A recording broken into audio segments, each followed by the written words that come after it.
Ცოცხალი ადამიანები შინაგან საქმეთა სამინისტრომ ავტომობილებად გამოაცხადა. Სამოქალაქო აქტივისტების დასჯის სურვილმა ვახო გომელაური სულ სხვა განზომილებაში გადაიყვანა.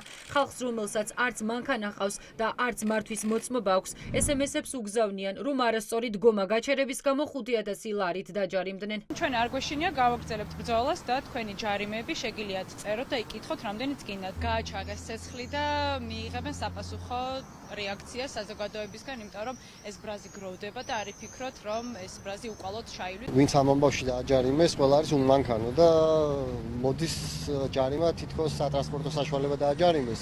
სანომრე ნიშნით 0.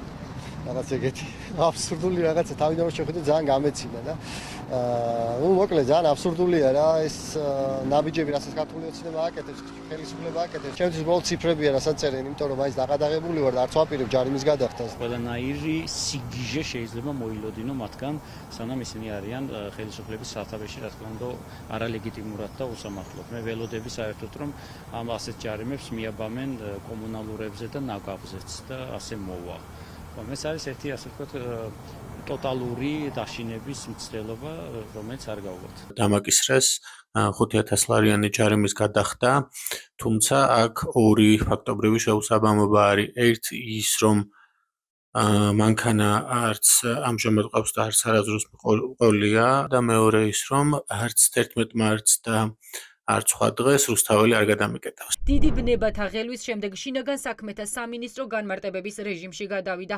ადასტურებენ, რომ ცოცხალი ადამიანები მანქანებად მათ გაასაღეს. უბრალოდ ეს ტექნიკური შეცდომა იყო.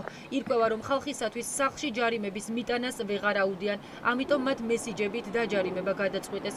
რეალურად მანქანაში მესიჯის მიმღებმა ადამიანი უნდა იგულისხმოს, რომელიც აქციაზე იდგა.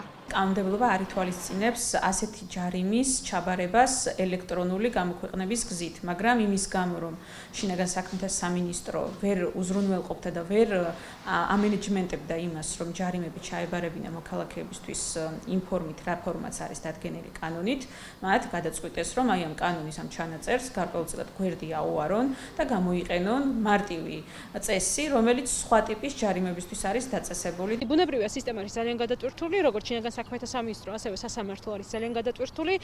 ისინი ფაქტობრივად ვეღარ უმკლავდებიან ამ ჯარიმების განხილვას და ჩვენ ვნახეთ ის, რომ როდესაც ერთთვიანივად აქვს ზოგადად ესეთი ჯარიმების განხილვის შინაგან საქმეთა სამინისტრომ და ესვა და გაიხანგრძლებას თვითონ 3 თვემდე, იმიტომ რომ ვერ ესწრებდნენ ამ ჯარიმების ერთ თვეში განხილვას. როდესაც გამოქვეყნების თარიღს ვნახავთ, აქედან 30 დღეში ჩაითვლება ჩაბარებულად ეს ჯარიმა და შემდეგ დაიწყება უკვე 10 დღიანი გასაჩივრების ვადა. ეს ჯარიმები მოქალაქეებს ჩააბარეს კანონის ფორმალური მოთხოვნების სრული დარღვევით. ამდენად თუ ასეთ მესიჯს მივიღებთ, შესაბამისად ნიშნავს იმას, რომ გამოქვეყნებული არის იმ კონკრეტულ დღეს და ამ დღიდან 30 დღის შემდეგ გვეთვლება ეს ჯარიმა მაინც ჩაბარებულად. ადამიანებს საფეხმავლო ბილიკზე დგომისთვის აკავებენ და არარსებული ავტომობილით გზის გადაკეტვის გამო აჯარიმებენ. ეს ხაზს უსვამს რამდენად რუსულია რეჟიმი. ამ სიტყვებით აფასებს სალომე ზურაბიშვილი ეგრეთ წოდებული ხელისუფლების მორიგ ანტისახელმწიფოებრივ ქმედებებს.